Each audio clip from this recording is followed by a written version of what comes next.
Soyez les bienvenus sur RTI1. C'est l'une des plus grandes stars du cinéma africain. Depuis plus de 30 ans, il partage son humour et sa joie de vivre au public. Le comédien ivoirien Go Michel, notre Kofi Gombo, l'époux de Clé-Clé, est l'invité de la page culture de ce samedi. Il vient de célébrer ses 30 années de carrière clôturée par un spectacle avec pour thème « Je vais t'engager 30 fois ». Comment cet acteur, réalisateur, producteur, scénariste s'est-il imposé dans le 7e art? 30 années de rire avec Go Michel, on en parle dans la page culture. Bonsoir, monsieur Go Michel. Bonsoir, madame. Vous avez dû vous battre pour avoir cette renommée. Vous le dites clairement dans votre ouvrage, Michel Go, Destin d'un miraculeux. Mais pour arriver là, votre vie, vous l'avez dit, n'a pas été un fleuve tranquille. Vous avez traversé beaucoup de difficultés. Et ce soir, toute cette jeunesse qui vous regarde, qui aimerait embrasser cette carrière, qu'est-ce que vous avez à dire sur votre vie en deux mots? En deux mots, moi, je pourrais commencer depuis l'école primaire parce que, comme tout bon enfant, moi, j'avais voulu aller très loin à l'école, faire l'université, décrocher des diplômes. Mais Dieu a décidé autrement. Depuis l'école primaire, j'ai été cloué au sol par une paralysie totale. Et cette paralysie totale, au début, avant qu'elle ne soit totale, j'arrivais à me déplacer avec des béquilles. Et quand je partais à l'école, entre la maison et l'école, qui était située à 1 km de ma maison, je pouvais tomber au moins 10 fois. Je chutais 10 fois et je me relevais. Donc quand j'arrivais à l'école, tous les élèves me suivaient pour savoir combien de fois j'allais tomber. On dit, suivez-le, il va tomber. Et effectivement, je tombe. Je me relève. Et ça fait que les moqueries ont fait que je me suis retranché à part. Parce que ça a créé une timidité à moi. Et je n'osais plus approcher les autres.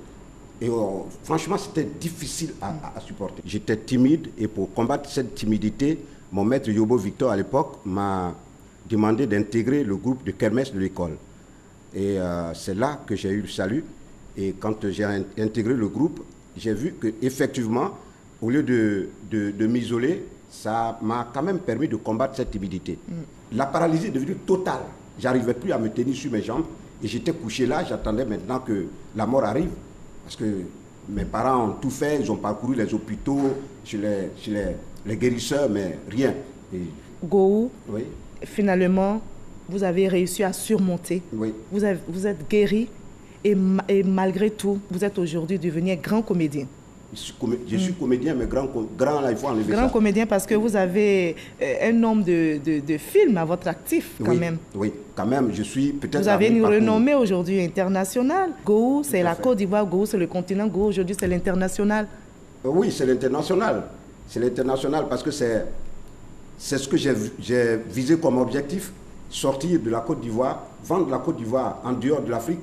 C'est ce que je suis en train de faire. Je crois que je suis à mi-chemin et je le fais peut-être bien. D'accord. Qu'est-ce que vous voulez qu'on retienne pour terminer la dernière question, qu'on retienne de votre passage sur ce plateau?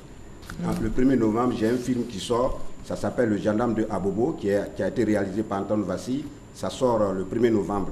Et je dirais quand même à toute la Côte d'Ivoire que ce métier, il est difficile. Continuez de nous soutenir. Nous n'allons pas vous décevoir. Nous allons nous battre, vaille que vaille, pour vous faire plaisir. Merci beaucoup, M. Go Michel. Et vous l'avez compris, ce journal est terminé. Merci de nous avoir suivis. Rien ne doit freiner nos rêves. Continuons de sourire, surtout à la vie, pour distiller plus de joie, comme Go et bien d'autres. Très belle soirée. À demain 20h.